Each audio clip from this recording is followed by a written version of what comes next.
I think since we've gotten Bron back, we haven't been as organized offensively.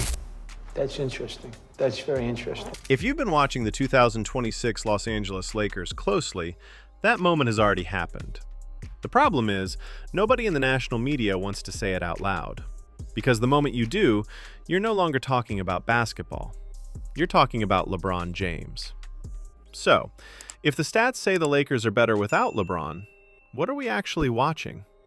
Drop your thoughts in the comments below. What we saw from the Lakers was, there's no other word I could come up with than passionless. That's what it looked like to me. And it looked like that to all of us, everybody. Let's start with something that should stop everyone in their tracks. Redick, a first-year head coach, a former player, a guy who built his entire media career on telling the truth, stood in front of the cameras and said, "Since we've gotten Bron back, we haven't been as organized offensively." And too often we have guys that don't want to make that choice. And it's pretty consistent who those guys are. LeBron! And so Saturday practice, I told the guys, it's going to be uncomfortable.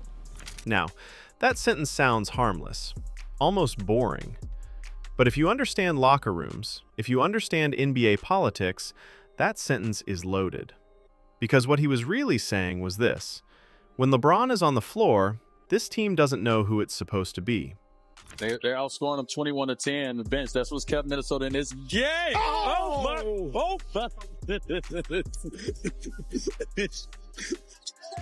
Dončić turns inside, 2 more. 42. 5 seconds. 3 seconds. Reaves splits the defense. The floater in the paint. It's good at the buzzer. Austin Reaves does it again. And here's why that matters. When Luka Dončić and Austin Reaves were running this team early in the season, the Lakers didn't just win games. They had an identity. They played with pace. They moved the ball. Roles were clear. Energy was consistent. They weren't perfect, but they were connected. Through the first 14 games, this team looked alive. They looked like they wanted to be there. Luka was playing free, averaging 35 a night. Reaves was thriving as a true number 2, putting up 28 a game, making big shots, closing quarters, closing games.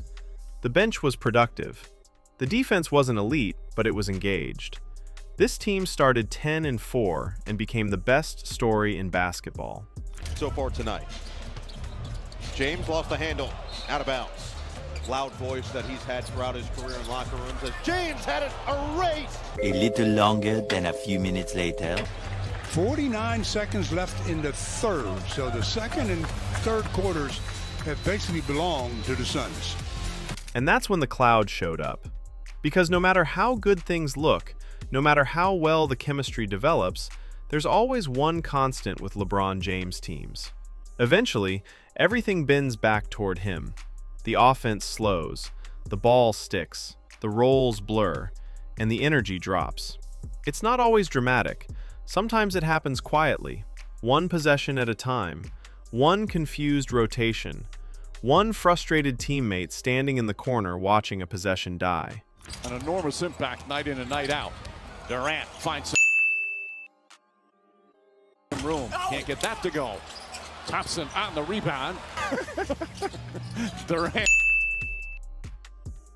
And spinning. Dončić well defended. Inside is Adam. People love to talk about LeBron's numbers.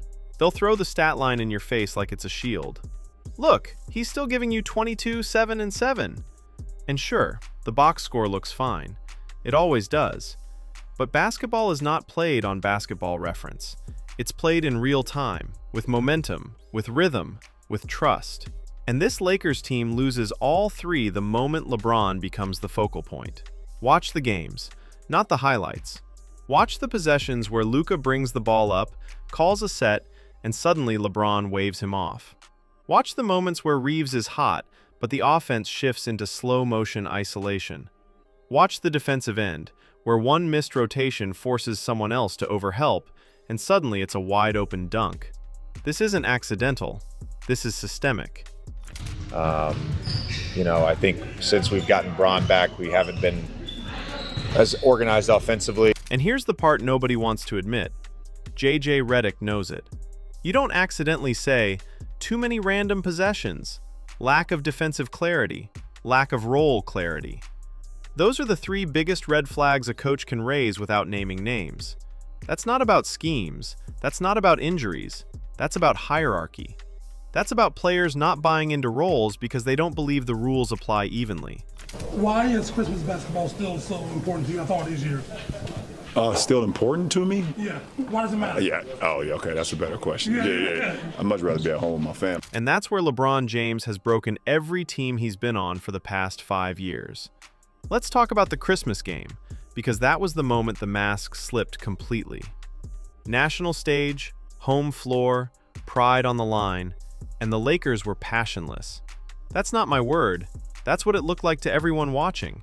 No urgency, no edge, no resistance.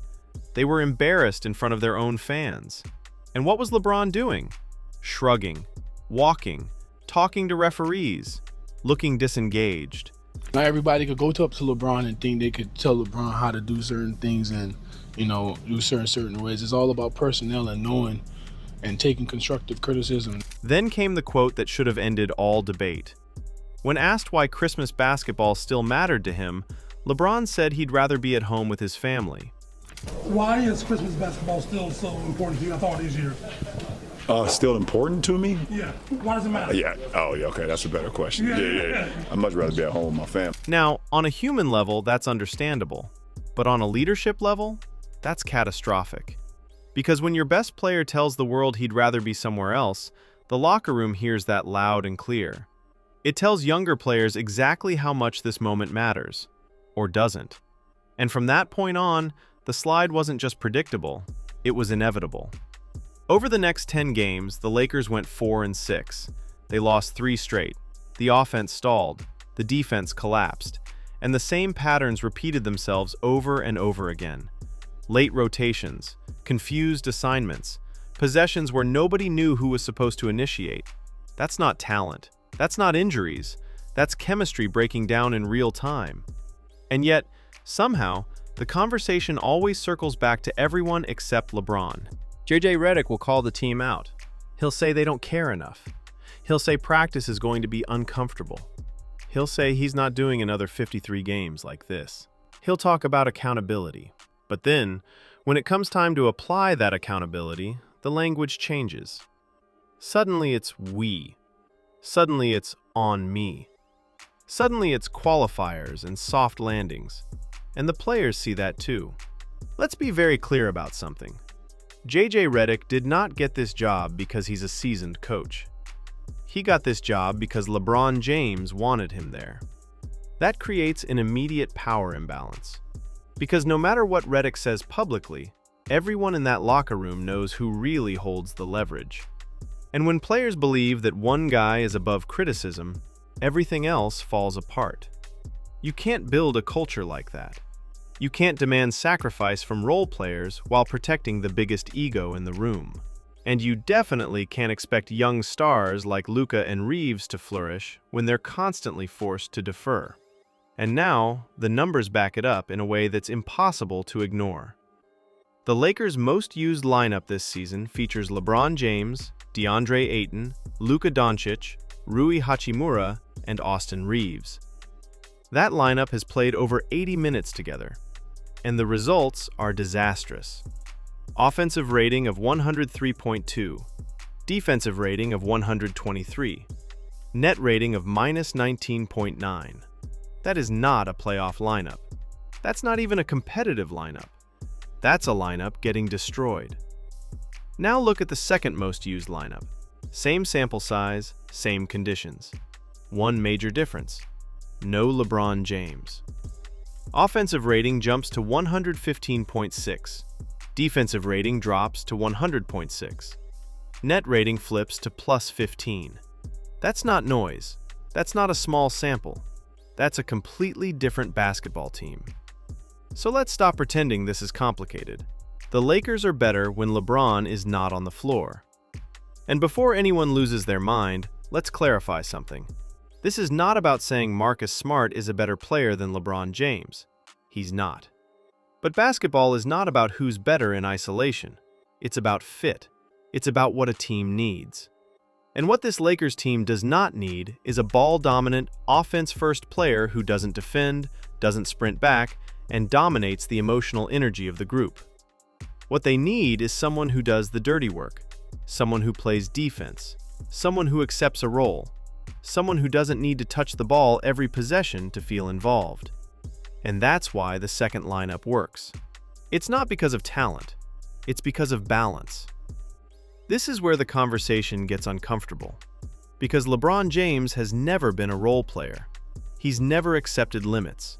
And now, at this stage of his career, that refusal is actively hurting the team. And it's not just on the court, it's the circus off it. Every LeBron team comes with baggage: media narratives, podcasts, anonymous sources, side comments from people in his orbit, Rich Paul doing media rounds, passive-aggressive quotes, subtweets. None of that helps a young team trying to find itself. It creates pressure, it creates tension, and it creates division. You can see it in the body language. You can see it in the way players hesitate before making decisions. You can see it in the way mistakes are met with silence instead of correction. That's not a team growing together. That's a team walking on eggshells. And this is the part LeBron fans don't want to hear. Leadership isn't just about numbers. It's about sacrifice. It's about buying into something bigger than yourself. And for years now, LeBron James has been unwilling to do that unless everything runs through him. The irony is, this Lakers team actually had something special before he fully reinserted himself. Luka and Reaves were building real chemistry. The offense flowed naturally. The defense, while imperfect, was connected. The bench was engaged. The energy was real. And then, slowly but surely, everything reverted back to the LeBron template. Slow pace, high usage, minimal movement, defensive shortcuts, emotional volatility. And when things go wrong, the accountability never lands where it should. JJ Redick will say the team doesn't care enough. But who sets the tone? He'll say roles aren't clear, but who blurs them? He'll say the offense is unorganized, but who overrides it? At some point, you either tell the truth or you lose the locker room. And here's the brutal reality. This Lakers team is not a championship contender. Not in the Western Conference. Not with this roster. And definitely not with LeBron James as a central piece. Their record might look respectable, but anyone who understands basketball knows what they're watching. This team doesn't have postseason DNA. They don't have defensive consistency. They don't have emotional resilience. And they don't have a leader willing to get out of the way. This isn't about hate. It's not about disrespect. It's about patterns. And the pattern is clear. Everywhere LeBron goes at this stage of his career, the same thing happens. The team looks promising. The excitement builds. The chemistry forms. And then, slowly, it collapses under the weight of his presence. And the saddest part is, it didn't have to be this way. If LeBron had embraced a reduced role, if he had committed to defense, if he had empowered Luka fully instead of selectively, if he had led by example instead of reputation, this could have worked. But that would require ego to take a back seat, and that's something we've never seen from him. So now the Lakers are stuck. JJ Redick is stuck. The front office is stuck. Because everyone knows what the problem is, but nobody wants to say it. Because the moment you do, you're no longer critiquing basketball. You're challenging a legacy. But legacies don't win games. Teams do. And right now, this Lakers team is telling you exactly who they are. Disorganized, disconnected, emotionally flat, and weighed down by a star who no longer fits what they need. You can ignore it. You can spin it. You can blame injuries, rotations, or coaching. But the numbers don't lie. The film doesn't lie. And the energy definitely doesn't lie. The Lakers were better before LeBron fully took over. And they'll never reach their ceiling as long as he refuses to let go. And that's the truth nobody wants to hear.